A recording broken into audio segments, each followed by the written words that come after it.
사랑합니다. 우리는 앞서 요한일서를 계속 보고 있는데요, 이 요한일서에 적 그리스도에 대한 이야기가 나옵니다. 이 요한일서에서 처음 쓰이게 되는 표현이 바로 적 그리스도인데요, 이 적 그리스도인은 앞서 목사님들을 통해 계속 배웁니다.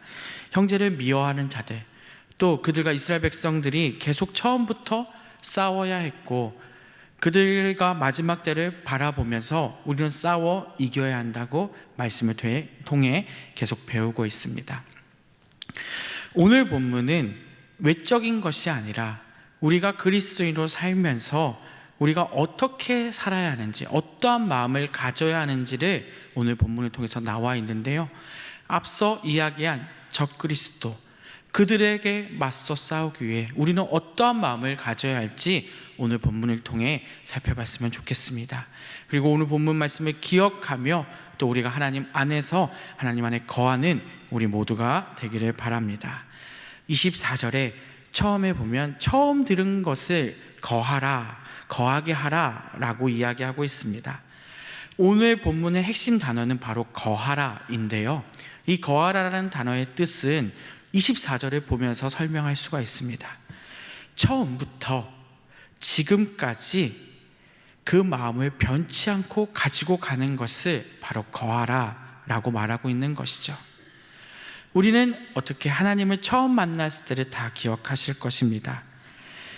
이 처음 만날 때, 하나님의 복음을 들었을 때 그 마음 그대로 가지고 가야 한다는 것이죠.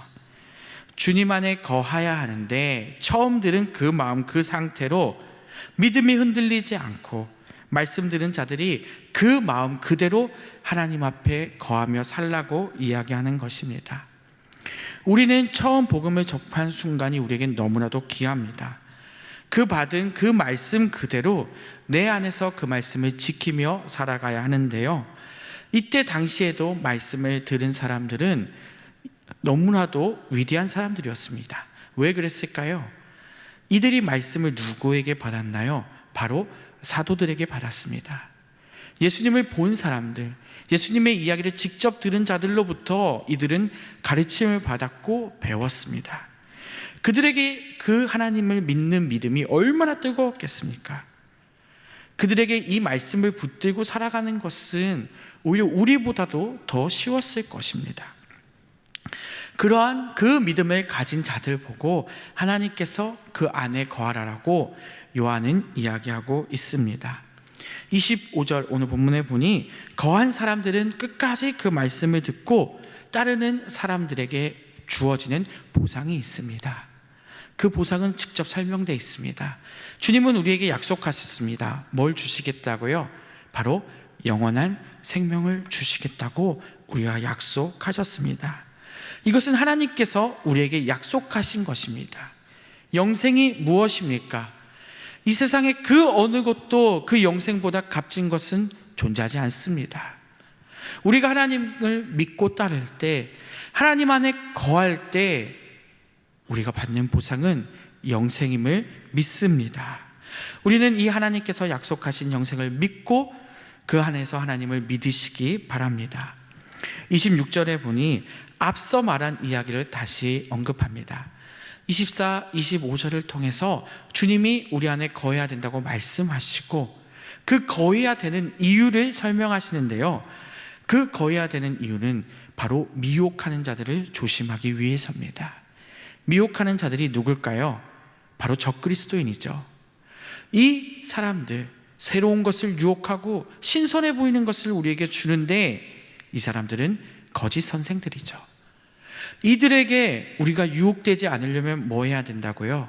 바로 하나님 안에서 거해야 한다는 것을 우리가 기억하시기 바랍니다. 적그리스도에게 승리하는 방법은 간단합니다. 주님 안에서 거해야 합니다. 주님 안에서 거할 때 하나님은 분명히 우리에게 영원한 생명을 약속하셨습니다. 거짓 선생과 싸울 필요가 전혀 없습니다. 주님께서 약속하신 그 영생만 바라보며 하나님 안에서만 거하면 우리는 그 싸움에서 승리할 줄을 믿습니다.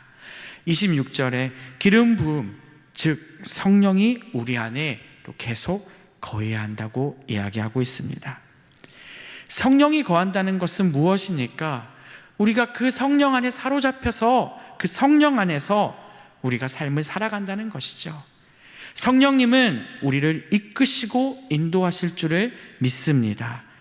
성령님이 우리 안에 거하신다면 우리는 적그리스도에게 빠지지 않습니다. 이 본문에 보면 아무도 너희를 가르칠 필요가 없다라고 이야기합니다. 무슨 말인가요? 성령님이 우리 안에 거하시면 적그리스도의 유혹에 넘어가지 않는다는 말씀입니다. 적그리스도는 새로운 것, 신선해 보이는 것, 유혹할 때를 계속 우리에게 갖다 줍니다. 하지만 우리가 주님 안에 거한다면, 믿음이 변하지 않는다면, 성령 하나님이 우리를 이끄신다는 것을 믿는다면 우리는 유혹에 빠지지 않습니다. 왜요? 바로 하나님의 말씀이 진리이기 때문입니다. 그 진리의 말씀인 하나님 말씀에 우리가 거한다면 우리는 유혹에 빠지지 않음을 믿습니다. 왜? 하나님의 약속은 참이시고 거짓이 없으시기 때문입니다.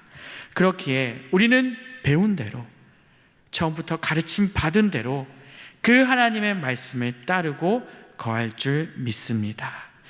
어제 담임 목사님께서 설교하실 때 본문에 마지막 때가 등장했는데요, 오늘도 그와 비슷한 표현이 등장합니다. 강림하실 때라고 나오는데요, 우리는 마지막 때, 강림하실 때, 심판하실 때, 그날을 정확히 알 수는 없지만 그날은 우리에게 분명히 오게 됩니다. 어떻게 그날을 기대하십니까? 우리는 그날을 기대하고 기억하며 기대했으면 좋겠습니다. 그렇게 우리는 그날을 기억하며 주님 앞에 부끄럽지 않게 살아가야 합니다. 주님 안에 거한다면 우리는 부끄럽지 않게 살 것입니다. 주님의 말씀에 사로잡히고 성령 충만, 믿음 충만하여 주님 안에 온전히 거하는 우리가 되었으면 좋겠습니다. 그분이 마지막 때에 우리에게 나타나실 때 의로운 재판장으로 오실 것입니다. 예수님이 우리 앞에 나타나실 텐데요, 그 날을 두려워하지 말고 기대하며 기도하며 그 날을 기다렸으면 좋겠습니다. 우리가 이렇게 하려면 끝까지 주님을 붙잡고 나아가야 합니다. 살면서 끝까지 인내하는 게 얼마나 힘든 줄 여러분 더 잘 아실 건데요, 우리는 포기하지 않고 주님 앞에 거하는 삶을 끝까지 인내하며 살아갔으면 좋겠습니다. 요한이 이 책을 기록할 당시나 지금이나 이단의 유혹은 너무나도 큽니다. 넘어갑니다. 무너집니다. 잘 믿는 사람도 흔들릴 때가 있습니다. 그렇기에 나의 연약함을 다시 한번 살펴보시고 그 유혹에 넘어가지 않게 성령 충만, 믿음 충만한 삶을 우리가 매일 살아갔으면 좋겠습니다. 그렇게 된다면 우리는 유혹에 빠지지 않을 것입니다. 흔들리지 않는 믿음 갖기 원합니다. 성령 충만하기 원합니다.